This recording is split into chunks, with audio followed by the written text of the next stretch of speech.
4월 15일 수요일 말씀으로 시작한 아침입니다. 기도하시겠습니다. 참 좋으신 하나님 아버지 은혜를 감사합니다. 오늘도 주님께서 허락하신 날이오니 주님께서 이끄시는 대로 따라가게 하여 주시옵소서. 감사드리옵고 예수님의 이름으로 기도드립니다. 아멘. 자, 오늘 로마서 14장 1절로부터 12절까지 말씀 같이 보시겠습니다. 믿음이 연약한 자를 너희가 받되 그의 의견을 비판하지 말라. 어떤 사람은 모든 것을 먹을 만한 믿음이 있고 믿음이 연약한 자는 채소만 먹느니라. 먹는 자는 먹지 않는 자를 업신여기지 말고 먹지 않는 자는 먹는 자를 비판하지 말라. 이는 하나님이 그를 받으셨음이라. 남의 하인을 비판하는 너는 누구냐? 그가 서 있는 것이나 넘어지는 것이 자기 주인에게 있음에 그가 세움을 받으리니 이는 그를 세우시는 권능의 주께 있음이라. 어떤 사람은 이 날을 저 날보다 낮게 여기고 어떤 사람은 모든 날을 같게 여기나니 각각 자기 마음으로 확정할지니라. 나를 중히 여기는 자도 주를 위하여 중히 여기고 먹는 자도 주를 위하여 먹으니 이는 하나님께 감사함이요 먹지 않는 자도 주를 위하여 먹지 아니하며 하나님께 감사하느니라. 우리 중에 누구든지 자기를 위하여 사는 자가 없고 자기를 위하여 죽는 자도 없도다. 우리가 살아도 주를 위하여 살고 죽어도 주를 위하여 죽나니 그러므로 사나 죽으나 우리가 주의 것이로다. 이를 위하여 그리스도께서 죽었다가 다시 살아나셨으니 곧 죽은 자가 산 자의 주가 되려 하심이라. 내가 어찌하여 내 형제를 비판하느냐? 어찌하여 내 형제를 업신여기느냐? 우리가 다 하나님의 심판대 앞에 서리라. 기록되었을 때 주께서 이르시되 내가 살았노니 모든 무릎이 내게 꿇을 것이요 모든 혀가 하나님께 자백하리라 하였느니라. 이러므로 우리 각 사람이 자기 일을 하나님께 직고하리라. 아멘. 오늘 제목은 비판하지 말고 용납하라입니다. 교회 안에 참으로 다양한 사람들이 많이 모이죠. 다 틀려요. 자라온 환경도 또 성격도 신앙의 색깔도 제각각입니다. 그러다 보니까는 필연적으로 부딪히는 그런 일도 벌어지죠. 로마 교회도 마찬가지였습니다. 어떤 이들은 우상에게 바쳐졌을지도 모르는 고기를 어떻게 먹느냐, 또 채소만 먹어야 한다 이렇게 주장하는 사람도 있고 어떤 이들은 복음 안에서 모든 음식은 자유하다 이렇게 맞서는 사람들도 있었습니다. 자, 바울은 이 예민한 문제를 향해 단호하면서도 따뜻한 해결책을 제시합니다. 그것이 바로 비판 대신 용납이라는 것을 내세우죠. 자, 바울은 먼저 믿음이 강한 자들을 권면합니다. 믿음이 연약한 자를 너희가 받되 그의 의견을 비판하지 말라. 그러니까 어떤 사람은 무엇이든 먹을 만한 믿음이 있고 어떤 사람은 양심의 가책 때문에 채소만 먹고 이런다는 것이죠. 먹는 자는 먹지 않는 자를 업신여기지 말고 먹지 않는 자는 먹는 자를 비판하지 말아야 한다. 왜냐하면 하나님이 그를 받으셨기 때문이다. 3절에 이렇게 있죠. 내가 용납할 수 없는 그 사람을 하나님은 이미 당신의 자녀로 주님께서는 이미 받아들이셨다는 사실인 것입니다.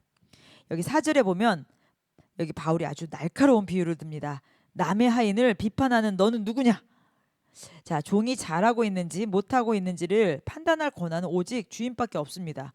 우리 옆에 있는 성도는 나의 종이 아니라 주님의 종입니다. 그가 서 있거나 넘어지는 것 다 주님이 상관하실 일입니다. 우리가 심판자의 자리에 앉아서 형제를 심판하는 것은 또 판단하는 것은 우리가 주님의 주권을 침해하는 그 월권이나 마찬가지인 것이죠. 또 오늘 5절에서 9절까지 말씀 보면 여기 무엇을 하느냐가 아니라 누구를 위해 하느냐에 달려 있습니다. 6절에 보면 고기를 먹는 자도 주를 위하여 먹고 하나님께 감사하며 먹지 않는 자도 주를 위하여 먹지 않고 하나님께 감사한다. 또 8절에 우리는 살아도 주를 위하여 살고 죽어도 주를 위하여 죽는다고 되어 있습니다. 신앙의 형식은 조금씩 다를 수 있습니다. 그 중심에 주님을 향한 사랑과 감사가 있다면 그것은 모두 하나님이 기쁘시게 받으시는 예배입니다. 우리는 서로의 방법을 지적하기보다는 서로의 중심에 계신 주님을 바라봐야 되겠죠. 자, 바울은 여기 우리 형제들을 비판하지 말아야 할 가장 엄중한 이야기를 맨 마지막으로 얘기했어요. 10절에 보면 내가 어찌하여 내 형제를 비판하느냐 하면서 우리가 다 하나님의 심판대 앞에 서리라. 그러니까 우리는 남을 심판할 재판관이 아니라 언젠가 하나님 앞에서 내 삶의 궤적을 낱낱이 고해야 할 피고인들인 것이죠. 12절 말씀처럼 우리는 각각 자기 일을 하나님께 짓고 하게 될 것입니다. 남의 인생을 평가할 시간에 내 삶이 주님 앞에 바로 서 있는지를 점검하는 것이 훨씬 지혜로운 일인 것입니다. 자, 교회는요, 똑같은 모양의 벽돌로 쌓아 만든 건물이 아닙니다. 각기 다른 모양들, 각기 다른 돌들이 모여서 주 안에서 서로 연합되어 가는 신비로운 유기체입니다. 자, 내 기준과 다르다고 해서 틀린 것이 아니고 하나님이 그를 사랑하신다는 사실 하나만으로 그는 충분히 존중받을 자격이 있습니다. 또 우리 모두의 주인은 오직 예수 그리스도 단 한 분뿐이밖에 없습니다. 또 그럴 수도 있지. 저분은 저렇게 주님을 사랑하는구나. 우리가 그냥 인정해주면 되는 것입니다. 여러분, 오늘 하루를 살면서 우리 마음 안에 판단하려는 마음이 올라올 때마다 아이고, 주님이 이 사람을 받으셨다, 이 말씀을 기억하면서 비판 대신 격려로, 정죄 대신 기도로 형제 자매를 용납하시는 복된 삶이 되시기를 예수님의 이름으로 축복합니다. 기도하시겠습니다. 만유의 주제이신 하나님 아버지, 우리를 있는 모습 그대로 받아주신 그 넓은 은혜에 감사합니다.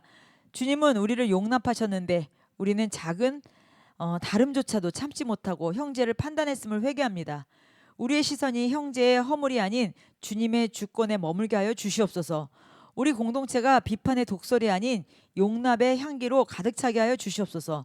오직 주님만이 영광 받으시는 거룩한 처소가 되게 하여 주시옵소서. 우리를 끝까지 참아주시고 사랑하신 예수 그리스도의 이름으로 기도합니다. 아멘. 오늘도 주 안에서 사랑하시면서 섬기시는 날 되시기를 예수님의 이름으로 축복합니다. 기도하시겠습니다.